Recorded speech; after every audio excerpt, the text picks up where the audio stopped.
Assalamualaikum warahmatullahi wabarakatuh.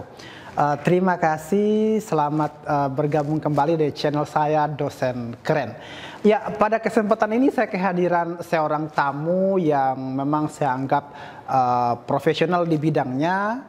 Beliau adalah seorang doktor dalam dunia pendidikan bahasa Arab. Saya kenalkan beliau atas nama Pak Dr. Fardan Abdullah MPD. Pada kesempatan ini kami akan berbincang tentang bagaimana cara mengajarkan bahasa Arab dalam dunia pendidikan. Misalnya anggaplah kita ambil kasus di Papua Barat misalnya gitu. Oke, berkenaan dengan itu saya langsung ke beliau. Pak Dokter, bagaimana cara mengajarkan bahasa Arab, atau mungkin sebelum ke situ kita kembali ke definisi konsep awal dulu. Sebenarnya bahasa Arab itu apa sih? Mungkin Pak Dokter bisa menggambarkan sedikit tentang apa sih bahasa Arab itu supaya bisa kita pahami secara bersama-sama. Terkait dengan bahasa Arab, ya terlebih dahulu saya ingin menjelaskan bagaimana ya fungsi dari bahasa Arab ini merupakan salah satu bahasa asing, ya sama dengan bahasa asing lainnya seperti bahasa Inggris, ya bahasa Jerman dan lain sebagainya. Bahasa Arab itu ya sebagaimana kita mempelajari, atau pengalaman saya mempelajari bahasa Arab mulai dari S1, S2, S3 itu kita mempelajari bahasa Arab itu ya terkait dengan tata bahasanya juga, seperti juga dengan pengembangan bahasa lainnya seperti di materi-materi bahasa Arab kita juga pelajari, ya terus juga gramatikanya, ya gramatika bahasa Arab, ya dan lain-lain sebagainya. Ya inilah yang menjadi sarana pendukung dalam penggunaan bahasa Arab itu. Ya terkhusus juga kita dalam bahasa Arab itu kan ya salah satu ya atau sekian banyak kompetensi yang digunakan dalam bahasa Arab itu kan seperti ketika bercakap itu sangat mendukung. Ya ketika kita menyimak film-film bahasa Arab kita itu salah satu sarana yang mendukung dalam ya penguasaan bahasa Arab. Ya akan tetapi ada hal yang paling urgen dalam ya ketika kita belajar bahasa Arab itu adalah ini, penguasaan kosakata. Ya sama dengan bahasa asing. Ketika kita namanya bahasa asing artinya asing di telinga kita, akan tetapi salah satu sarana pendukungnya adalah kita harus menguasai terlebih dahulu adalah kosakatanya masing-masing. Ya karena itu yang menjadi ya mengantar kita untuk bisa bertutur bahasa asing.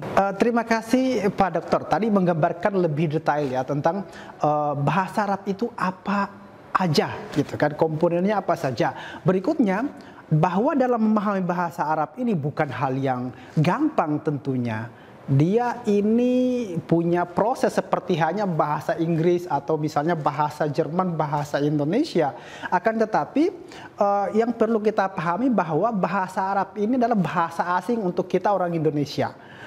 Kemudian bagaimana atau modal apa saja yang dibutuhkan oleh kita sebagai pembelajar, sebagai siswa atau mahasiswa misalnya, untuk bisa belajar bahasa Arab? Apa aja yang kita butuhkan gitu kan? Ya, sangat bagus ya. Modal utama yang kita harus kuasai ataupun kita dapatkan ketika kita ingin belajar bahasa Arab, terkhusus kita di Papua ini, di Indonesia Timur, adalah yaitu terlebih dahulu kita ini menghafal ya. Kalau mungkin kita baru belajar bahasa Arab, otomatis yang dibutuhkan adalah penguasaan huruf hijaiyah terlebih dahulu.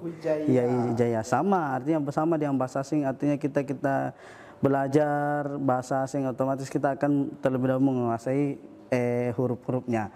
Nah, kemudian setelah itu ketika kita mantap di segi pengucapan huruf, ya penghafalan huruf dan pelafalannya dan lain sebagainya, barulah kita masuk pada penguasaan kosakata tadi yang sebagaimana yang saya jelaskan di awal. Nah, bahwa ya kosakata ini sangat penting ya. Misalnya seorang guru ataupun seorang ustadz ataupun seorang pembimbing dalam lembaga bahasa Arab itu yang kita terapkan terlebih dahulu adalah memberikan kosakata baik yang ada dalam lingkungan kita ataupun terlebih khusus dalam ruangan kita.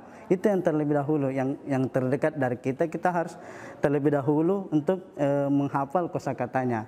Ya, barulah setelah itu, setelah kita hafalkan, barulah setelah itu kita terapkan untuk ucapkan dimanapun kita berada. Itu ya khusus juga untuk orang di Indonesia Timur, walaupun kita di Indonesia Timur jauh dengan wilayah, mungkin wilayah tengah, wilayah barat dan lain sebagainya, akan tetapi kita tidak boleh tertinggal, ya, ketinggalan dengan penguasaan bahasa Arab.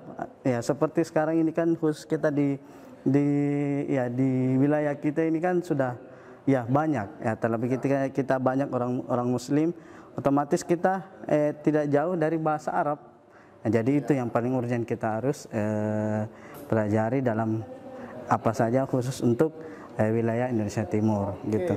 Oke, terima kasih Pak Dokter. Menyampaikan dengan jelas tentang beberapa komponen dalam bahasa Arab tadi mengenai mendengar, berbicara, sampai kemudian berikutnya ya. Namun sebelum itu mungkin dalam proses yang tadi, apakah kegiatan menulis itu dibutuhkan di awal proses belajar atau mungkin di akhir proses belajar? Karena keterampilan menulis Arab juga sepertinya cukup dibutuhkan, Pak Dokter. Barulah setelah dia menguasai pelafalannya, baru setelah itu kita terapkan untuk menulis. Karena yang paling urgen, yang paling kita terapkan terlebih dahulu adalah yaitu bisa mengucapkan dulu, itu terlebih dahulu. Barulah setelah dia bisa mengucapkan, setelah itu kita terapkan untuk dari segi penulisan. Karena memang dalam kemampuan kompetensi berbahasa Arab itu kan ada 4, ya, ada 4. Ya, sama dengan bahasa asing lainnya, yaitu yang pertama istima. Istima artinya memperhatikan, mendengar, ya. Jadi ketika guru memberikan materi ataupun memberikan pelajaran bahasa Arab, otomatis kita menyimak apa yang dijelaskan oleh guru. Kemudian muhadasah, kalam, berbicara. Berbicara. Itu. Jadi setelah guru memberikan materi, otomatis guru akan menuntut kita untuk mengucapkan.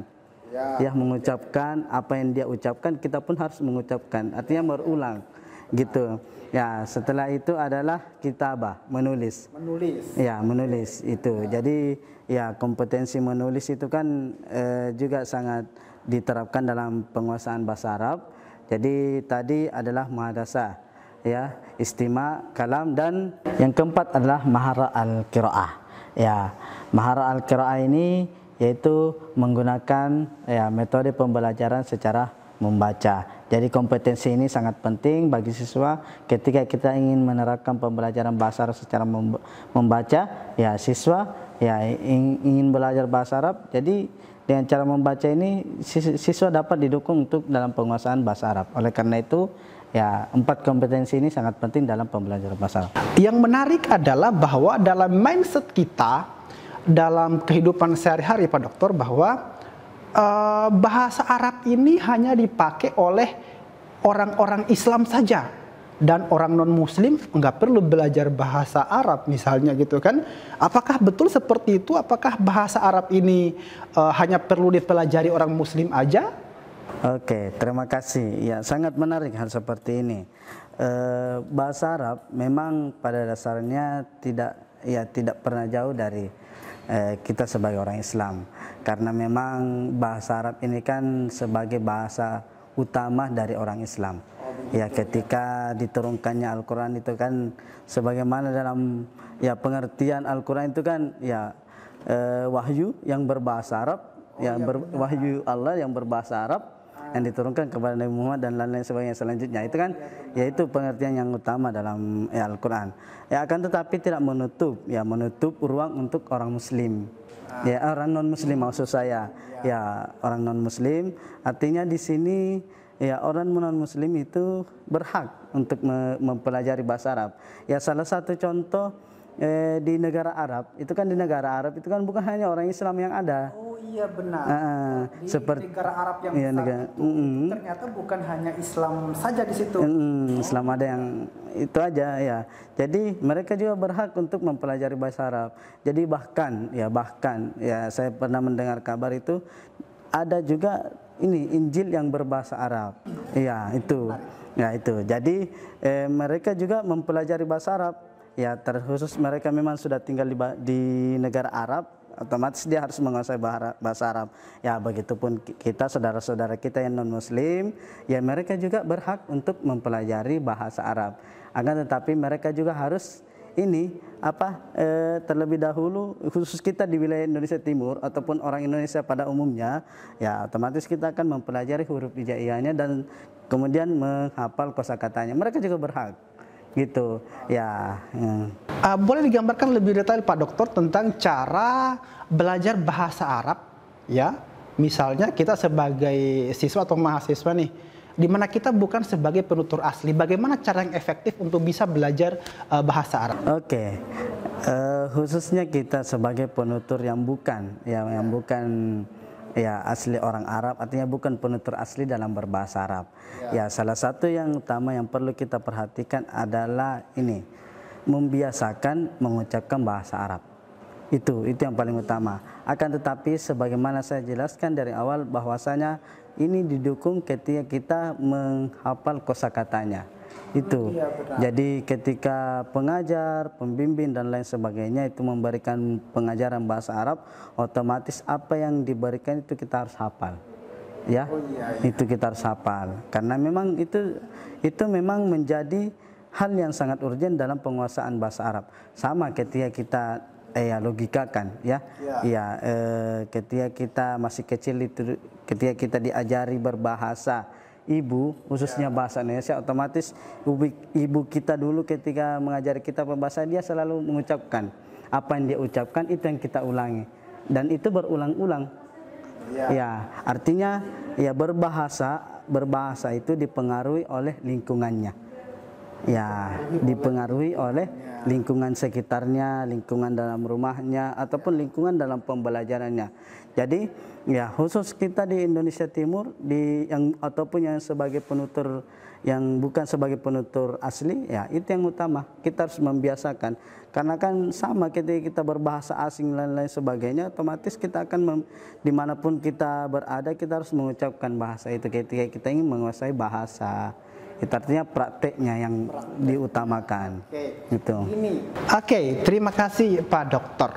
Selanjutnya ada hal yang menarik. Dikatakan bahwa tadi kita belajar bahasa Arab itu adalah dari pengenalan huruf, kemudian pengenalan penyebutan. Kemudian sekarang ini marak, apakah bahwa ketika kita mengaji itu adalah secara tidak langsung kita belajar bahasa Arab? Bagaimana itu Pak Dokter? Betul, iya, secara tidak langsung dia sudah belajar bahasa Arab.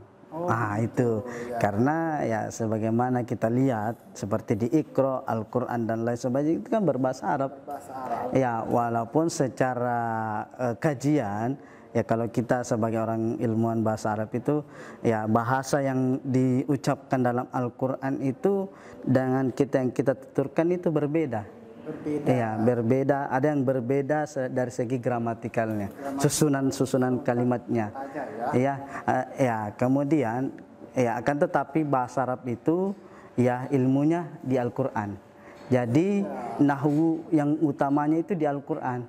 Jadi ilmuwan bahasa Arab dulu itu mendapatkan materi ataupun materi-materi gramatika atau tata bahasa Arab itu diambil dari Al-Quran.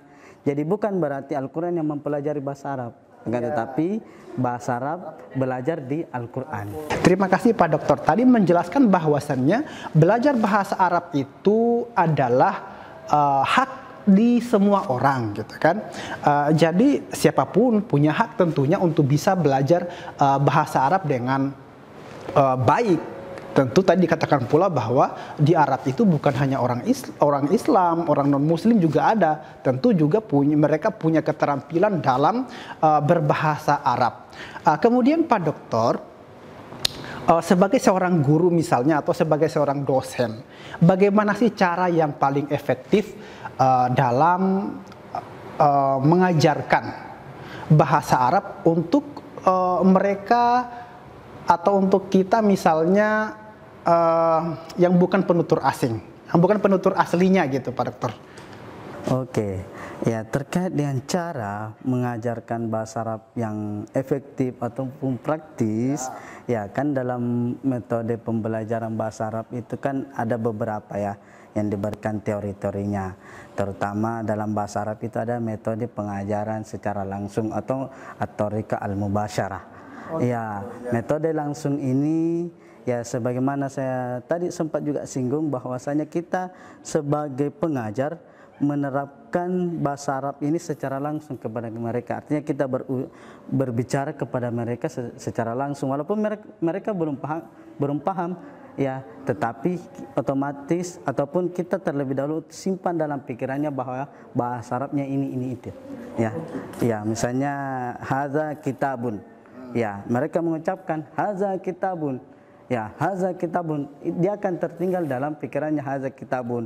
Barulah setelah itu kita akan terjemahkan bahwa haza kitabun ini buku. Gitu.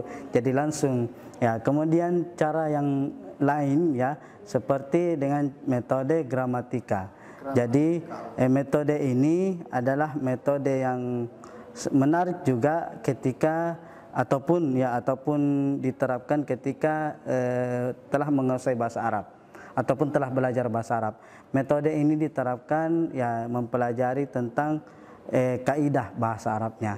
Jadi ya metode ini dipelajari atau diterapkan oleh guru untuk mengajarkan kepada siswa untuk mempelajari unsur-unsur kalimat dari bahasa Arab itu. Ya, unsur tata bahasanya. Misalnya dalam bahasa Arab itu kan ada fiil, fa'il, maf'ulun bih, ada subjek, objek dan predikatnya. Itu dikenalkan seperti itu. Itu salah ya. Jadi dua metode ini yang mungkin bisa diterapkan dalam pengajaran bahasa Arab secara praktis. Dan ada pun hal yang mendukung lainnya seperti kita di saat ini kita di dunia 4.0 ya. Ya banyak ya media-media yang kita gunakan dalam pengajaran bahasa Arab seperti media internet, media apa dan lain sebagainya. Dalam proses belajar bahasa Arab bahwa itu punya tantangan tersendiri untuk memahaminya, olehnya dibutuhkan media. Dalam pembelajaran bahasa Arab, media apa aja atau bentuk-bentuk media untuk belajar bahasa Arab itu apa saja, Pak Dr.? Oke, terkait dengan media, kalau ya sebelum adanya boomingnya internet, dulu pengajar bahasa Arab menggunakan media gambar dalam mengenalkan bahasa Arab. Ya, itu sangat menarik. Ya, ketika saya dulu awal belajar bahasa Arab itu guru mengajarkan dengan menggunakan media seperti misalnya gambar kursi. Ya, dia memperlihatkan gambar ini kursi, terus bahasa Arabnya di bawah ada kursiyun.